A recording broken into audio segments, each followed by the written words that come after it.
Josh, tell us, how are you doing? How are you dealing with everything concerning to the COVID-19? Yeah, I'm doing good. Here in California, it's a little different. Just like everywhere around the world, people were kind of, learning about things day by day.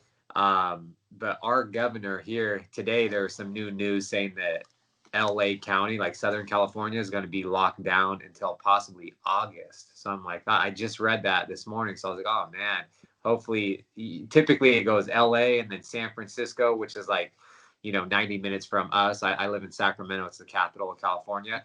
But I feel like we're like a few days behind them. So I'm like, I hope we don't get the news of us being locked down until August. That's just crazy. But other than that, everything's going well. I'm sticking to like a regimented training schedule with practices and certain training partners and coaches, and I'm just trying to do the best I can with what we have access to. And but I mean, it's not the same as the training like in normal situations.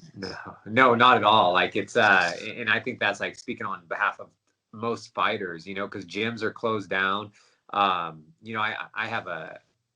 fortunate. I have bags in my garage, so I can hit the bags. I have a treadmill, a rower. I can do like body weight stuff. Like I said, I'm working with coaches and strength coaches and stuff like that, and in a small group of fighters that have fights coming up. We've been training Darren Elkins and Song Yadong. We've all been training together because they just left today to head out to Florida because they fight Saturday the 16th. I've been training with Cody, Andre Feely, and then there's a few other guys that we've been training with as well. We just got a small group of guys together that we can still do as much as we can. Man, it's tough because there's no practices. Like we're not doing live sparring. We're not doing like wrestling practices, and besides just drilling, you know what I mean? So it is tough for sure. But I feel like a lot of people are going to, you need to fight to make money, Yes, sure. and so I feel like people are going to fight because the people that want to make money or haven't fought for a while. And so I don't know if there's going to be, bad performances. Not saying bad performances because the fights last week were pretty good.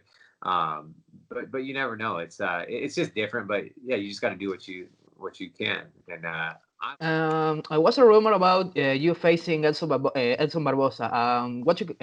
What can you tell us about that? Yeah, that was. I was actually. I was in Vietnam with my wife. I got a call from my manager, and he's like, "Hey, they're throwing out, Barboza," and that was like April 25th. They want you to fight him. I was like, "Man, I'm in Vietnam. I just got injured. I'm not even gonna, I'm not gonna be back for a few weeks, and then feel how I'm gonna feel in practice." So it would have gave me like 4 weeks to hop right back into practice and go fight. I was like, "That's not gonna happen." I said, "I'm not opposed to that matchup."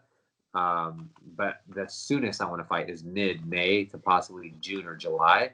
And it was just kind of out there. Then I was actually on the phone with him again when I got back to the United States. I was calling him and I was asking him about possible matchups and opponents, or if they've, heard anything else. And my phone started going crazy, and I opened Instagram, and they announced that fight in Oklahoma on the 2nd. And it's like I never got a fight contract. They never even for one called and asked me to fight him on that day. Just a ton of things. And I was like, I felt kind of bad because people were really excited. They're like, "Oh, I'm going to buy tickets to this fight." And I was thinking like, "Oh, please don't buy tickets because that's not happening." They didn't even ask me.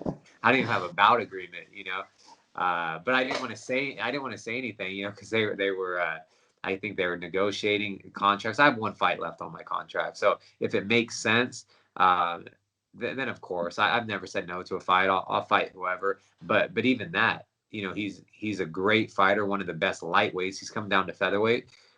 Again, that does nothing for me. It's like it's a lot of risk for no reward. Like if he beats me, he takes my spot. They probably push him, for a title fight, win one more, fight for the title. Me, I beat him. Like what the UFC does to me, I beat him. They'll probably move me back in the rankings. So it's like it just doesn't. It's and then I all of a sudden I thought they were still negotiating contract, and then I see he's fighting Ige, and I was like, okay, I guess that's off the table. So now I'm sitting back here again waiting to see what happens. Josh, Calvin Carter and Jeremy Stephen just fought last weekend. Do you think you versus Calvin, or maybe the revanche against Jeremy is a good net fight for you? Yeah, if they're, I don't think they're gonna have me fight Cater, because the time frame I want to fight real soon. He just fought, but down the road, yeah, if I get a matchup and we, link up somehow, then yeah, I think that's a great fight. I don't think they'll match Stevens and I up, because I've won 4 of my last 5. I think he's lost his last 4 and had 1 draw, so he's on like a 4 or 5 fight skid. But if he got back to winning some fights and we meet again, then so be it. I'm really up to fight whoever is in front of me to get me closer to that title. And I've said it all. I've said yes to everyone. I've never turned down a fight. I just want something that's going to line me up for something, down the road, instead of just a fight that is entertaining but does nothing for me. Yeah. You have been training for 10 years in Team Alpha Male. Can you tell us a bit about the regular day there? Yeah, man, I've been training there so long. I was just lucky that Uriah built one of the best teams in the world in my backyard. I'm from Sacramento, and I actually started going in there when he opened the gym in 2006. And so that's, right when he first opened, I was going in there. I was training because I wanted to fight. So I was just taking regular classes. He saw me in there for about 3 months and came up to me and asked me if I wanted to fight, because he saw a lot of potential in me. I was like, yeah, that's why I'm here.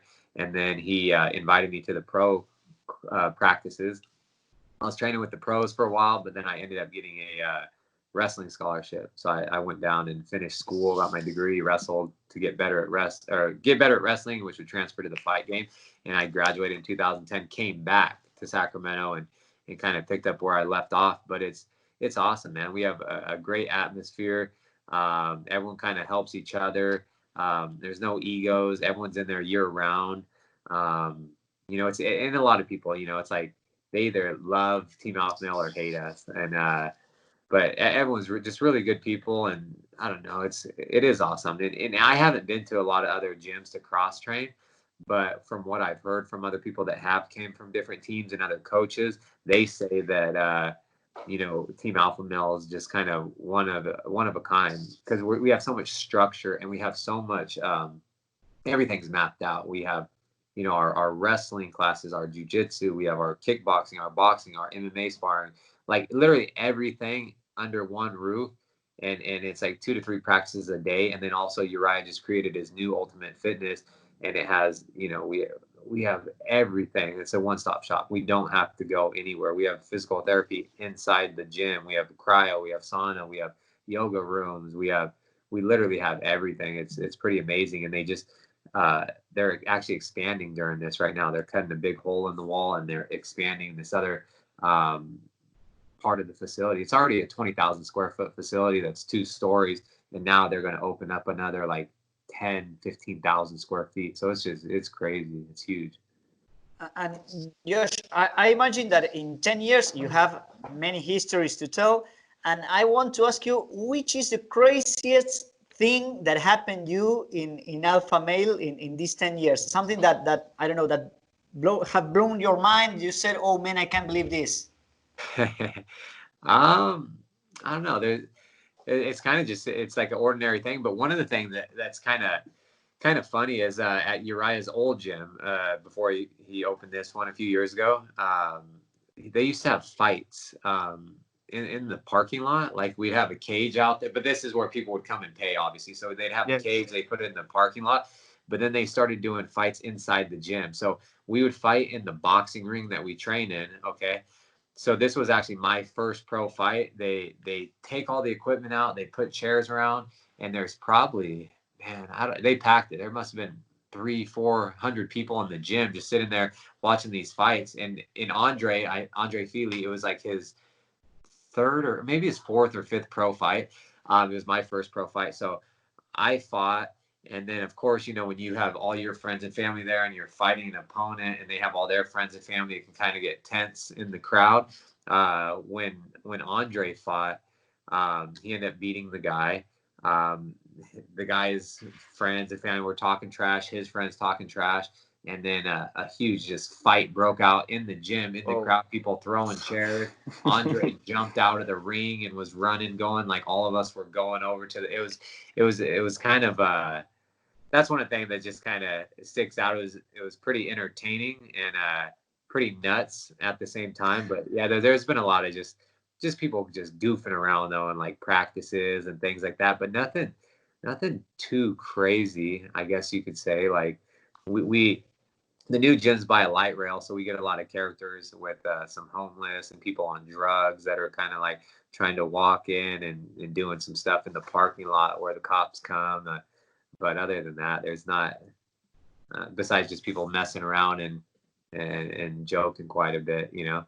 Gracias por visitar Somos MMA en YouTube. No olvides suscribirte a nuestro canal y activar las notificaciones para seguir disfrutando de nuestro contenido.